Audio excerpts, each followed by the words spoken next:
Hello, folks. This is Joe from MIGeekScene. I'm at the Grand Rapids Comic Con with artist extraordinaire Ryan Stegman. Hi. Here I am already blowing smoke at the beginning of the interview. Oh, thank you, Seth, for granting this interview. Well, Ryan, no, in all seriousness, dude, thank you for granting this interview. I was so stoked to see that you agreed to it, and I was like, yes. Well, thank you for having me. No problem. Well, I was doing research on you, so we're going to step back to childhood a little bit. I'm going to have to ask this first question. Well, actually, folks, for those of you who don't know about Ryan Stegman, before I start this question, he's known for She-Hulks, Scarlet Spider, Superior Spider-Man, a run on Wolverine, and now he's working on, is it Uncanny Avengers? Yep. So, yes, Marvel exclusive artist, excellent artist, and I wouldn't interview him if I thought he sucked. I'd hope not. Well, all right, we'll step back into childhood. You've been into art ever since childhood, that's correct? Oh, yeah, for sure. Well, as a kid, you read the Preston Blair animation book. Yep. How was that an impact on you? Well, it taught me, that's so funny that you mentioned it because I was just talking to two young artists here at the show today. It taught me how to, my style is very kinetic and there's a lot of movement in it, and I think that all comes from reading that book at a young age. It's an animation book, so he shows you how to structure your drawings and how to sort of start your drawing with a wireframe. It was really important in my development. I re-picked it up a couple years ago because I didn't really need to read it again because I read it so much as a kid. But I was amazed at how much stuff I still remember from it that I employ on every single page that I do. So.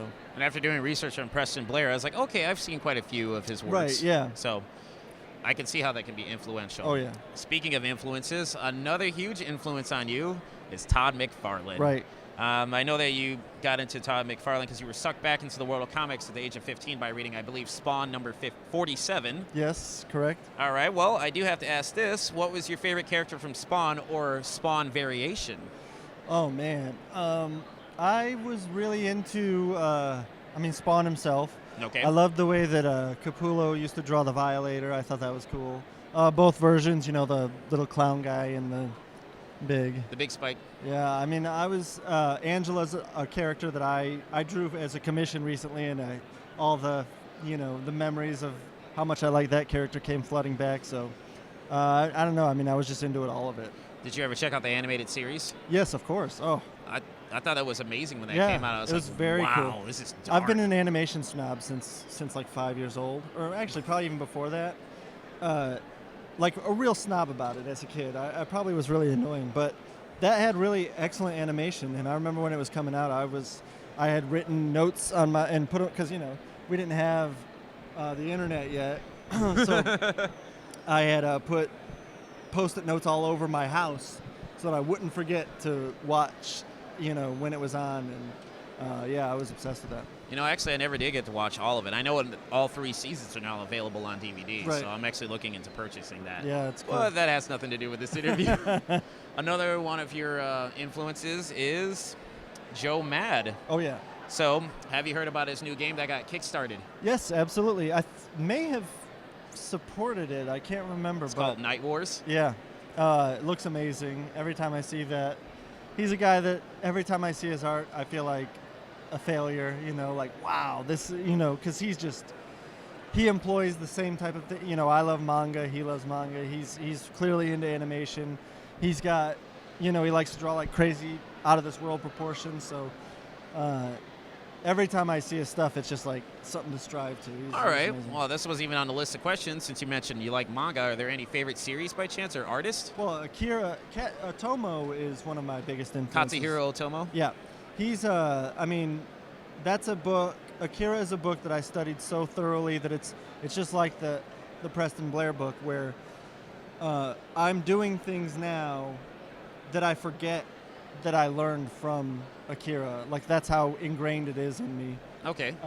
So I love that one. I was big into Blade of the Immortal. Okay. More recently, I've been reading, I read everything that Naoki Urasawa does. Or Monster, yep. 20th Century Boys, 21st Century Boys. Pluto. Yes, Pluto of Astro Boy. It's a retake on Astro Boy. Yep. I've actually been supporting a lot of Kickstarters lately of Tezuka's old works being republished. Okay. I get those sent to me a lot. What else? Just a ton. I mean, it's. Have you by chance read Berserk by Kentaro Miura? I have not. Is it Oh awesome? my goodness! All right, the I've seen insane it. amount of detail that guy Right. puts into his artwork is ridiculous. I'm I gonna mean, have to check it out. he's been working on it for 20 plus years, and then when you see him get into his later chapters and the amount of detail he puts into it, it's like I can see why it takes so long. I mean, Yeah. he takes extended breaks between chapters. I mean, one year it took a whole year between chapters. It's interesting when you get into a manga and then they have that whole back catalog, because then it's like, well, this is what I'm doing for the next 3 months, you know? Oh, I would highly. Berserk is one of my top 5 mangas. Okay. And it's a medieval dark fantasy comic. Excellent. That So- sounds awesome. Oh, to it me. is. It's gory, but it's excellent. All right. You have sometimes a cartoonish approach when you're doing artwork. Why? Because I love cartoons. All right, that was a I stupid also- question. Also, I think that for me, cartooning is about expressiveness. I think that, especially in superhero comics, we're doing melodrama, right? Things are elevated all the time. The emotion in the scene is always at the highest point, you know? So I like to have everybody, I like to be able to draw in a way where I can express, their body language can express that as much as possible. So I like to use, dramatic lighting or over-the-top expression or anything like that that I can do to make the drama come across. And sound effects, too. Right. I've noticed that. Yeah. I'm not as into realistic art per se, and a lot of people are now, especially I think because of the movies. And there can be really well done realistic art. I'm not against it, but for me, the best way to convey emotion and stuff like that is through cartooning. Also, going back to manga, I feel that a lot of times when you first get into a manga and you start to look at it and you see their faces, they're very simplified and they're making expressions that are just so over the top, you feel like, what is this? This is childish. But really, that allows you to read that emotion in the blink of an eye, which is kind of the goal Of manga. of manga or comics in general. Is you've got one panel to show an entire emotion, right? So the simplest way to convey that is the most extreme version of it. So to me, that's how you tell a story better. All right. Also, another thing you like to do is draw ugly villains. Yes. Why absolutely. that approach? Well, you just get tired of drawing pretty people. I mean, I'm drawing superheroes all the time, and you got to make them very attractive to the because this is somebody's hero, and whether they want to admit it or not, they don't want their hero to be ugly. Like I drew Wolverine, and I said in some interviews, I was like, look, to me, Wolverine is ugly. He's going to be ugly in my book. And I remember reading comments that were like, he doesn't have to be ugly. Hugh Jackman's not ugly. And I'm like, well, Hugh Jackman's a beautiful man, yes. But So beautiful. I'd rather him be, I'd rather have an ugly guy play Wolverine. Wolverine's supposed to be hairy all over, Right. stout, Right. and just grizzled. The way that I put it was, to me, Wolverine, it's not like he'd be like striking out with the ladies either. He'd still be like, he'd have lived so long that he has this confidence about him. He's immortal, essentially. Obviously not anymore. But We'll get to that. yeah. We'll get to that, He sir. so he can be ugly to me, but I just like I like to get away from the pretty people and make them. You can be really expressive. It's hard to do really exaggerated expressions with attractive people also, because you can make them look grotesque, and that's not what people want. So with a villain, you can go as far as you want, and nobody's going to fault you for it. So All right. Next question. Well, you obviously did some covers for Fear Itself, Deadpool. Mm-hmm. When I was doing research, I loved the MC Hammer. oh yeah, So, and you've admitted that you're a comedy nerd. oh yeah. Any specific influences when it comes to comedy? Oh, well, I mean, I don't know about influences because I just love comedy, but I mean, I don't know how it translates into my work or anything, but I've been Saturday Night Live. I am a 100% like a geek about Saturday Night Live. Still to this day? Oh yeah, where like I know all of its history. I'll watch any documentary they make about it. I have read books about Saturday Night Live. Like, are you a rubbernecker? Like every time it turns Saturday, like, yeah. I mean, I've got it recording, and I will not miss Saturday Night Live ever. Even when it's bad, I'm still like excited for. Like I said this on Twitter before. I look at it like a baseball team.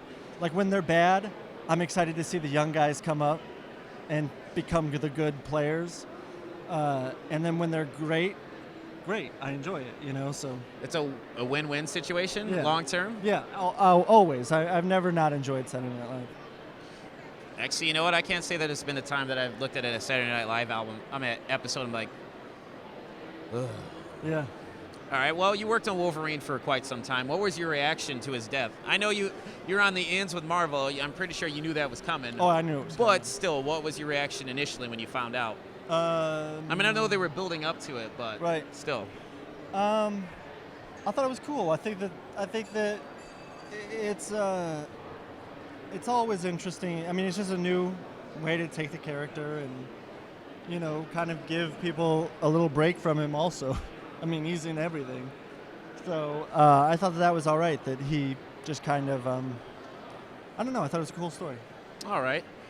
While looking at your various art pieces you've placed online, I noticed one from Spanish created but French published Blacksad. Oh, yeah. That was a reference that I was not expecting when I was looking through your portfolio. I mean, I enjoyed that comic immensely. It's more of an observation, not necessarily a question, but Blacksad is a very cool comic. Oh, yeah. I love a lot of the European stuff. They really embrace cartoony over there. Oh, yes. There's a lot more of that. I think his name's Johann Sfar with Dungeon. Oh, yeah. And, and Skydoll and all that stuff. I love a lot of French artists and Spanish artists and all these things, so, yeah. And Louis Trondheim, I want to say his name. What's he do? He's also been on Dungeon as well, oh, okay. And he's done, I think, a comic called Funny Little Observations, but all of the people are animals instead. Right. You know, it's just him throughout his life. But I would recommend him, too. Okay. I am a huge fan of comics from all over the world. Right, me too. So it's a cool thing how comics are pretty much literally universal. Oh, yeah. So, no, I have to compliment you on the Blacksad thank you. reference because I was not expecting that. All right. You did work on I Draw Comics with Matt Morocco. Mm-hmm. Are you still a part of that, or is that now done? Well, that iteration is done. The book exists. Yes. Matt is one of my best friends from childhood. We made this book together. He was a big drawer when we were kids. We always drew together. But yeah, no, we have plans to do another one in the future. I Draw Manga? Or is that a different? No, somebody else did that one. Okay. But we are planning, more American comic centric stuff that I know about, that I do. So, but we're texting about it yesterday, so hopefully we get that off the ground soon. Well, I did notice this. Speaking of childhood with Matt, you mentioned that you two went through a dreaded corn phase. Oh, yeah. Were you into Limp Bizkit as well? Yep, of course. Well, he was more into them than I was. He actually, I'll say this. He's not going to like this. He, at one point, was, there was a Limp Bizkit's website, right? This is early in Limp Bizkit's days. Like $3 bill, y'all? Early Limp Bizkit days? Yep. They had a shot from behind the stage, so you see Limp Bizkit, and Matt was like front and center in the crowd on Limp Bizkit's website. Oh, dude, I used to be into Limp Bizkit big time back in the day. Like, I look back on that and I shake my head in shame because I never owned a Limp Bizkit album. I'll say that. I owned a lot of Korn albums, including bootlegs. So. Oh, I mean, well, the first Korn album, that was just so raw and that appealed to me. That's the only Korn album I've kept. Oh yeah. He went on vacation with me one time to Myrtle Beach with my family, and I remember he bought a VHS of a Korn live concert, and we watched it like 100 times. All right, we're wrapping this up, getting near the end. You are a big fan of Mike Del Mundo. Oh, yeah. I mean, when I was checking out after seeing that you're a huge fan, I saw the clip that you posted from the NBA. Of the dunk contest. Yeah. And when I was looking through his artwork, I like what he had to offer, and I enjoyed his series of Marvel characters as animals. One of the ones that stood out to me was a grasshopper Iron Fist balancing on a blade of grass just with one leg. Yeah, no, he's like a conceptual genius. Every cover that he does, there's a concept behind it that it feels like it would have taken me a week to just come up with the concept, much less execute it as brilliantly as he does. So I'm always blown away by his covers. He's I don't know how he does it. All right, and interiors. His interiors are great too. I would be remiss to have this interview with you and not mention the Uncanny Avengers. How has that been going for you so far? I know it's a generic question, but I still have to ask that. Well, I love working on it. It's the first time that I'm drawing Deadpool on interiors at Marvel, and I found that I've really enjoyed that. And lots of different takes on all the characters. It's been great. I got to create two more Inhumans to bring my total to like 6 total creations of Inhumans. And that seems to be one of the things you like to do is create new characters too. Yeah. No, I never thought I'd have that opportunity, especially in the past few decades prior to this one. Marvel would create characters, but they just kind of like fall by the wayside. Okay. But this time, the company has so much at stake with creating new characters as they try to, make new shows and all these things. So, I've gotten to create some with full backing from the company and put them in big books like Uncanny Avengers, so it's been great. All right. Well, if fans were wanting to check you out online after they've watched this, where can they find you? RyanStegman.deviantart, RyanStegman.tumblr.com. Well, RyanStegman.com goes to Ryan Stegman. Twitter.com/Ryan Stegman. Facebook, Art of Ryan Stegman. Twitter, I said Twitter? I would like to say yes. Twitter, Ryan Stegman on Twitter, Ryan Stegman on Instagram. And if you're at a convention, it's RyanStegman.table. Yeah. All right, and also, final question. What would you like to say to your fans throughout the years? Screw you. No. No, that works. I mean, I like the blunt honesty. No, it's... I will take your money, and I enjoy it. It's embarrassing to even, refer to them as fans, but I appreciate all the support, and, cool stuff coming up. I love you all individually, and... I love you. All right. Well, folks, this is Joe from the Grand Rapids Comic Con with Ryan Stegman. Take it easy.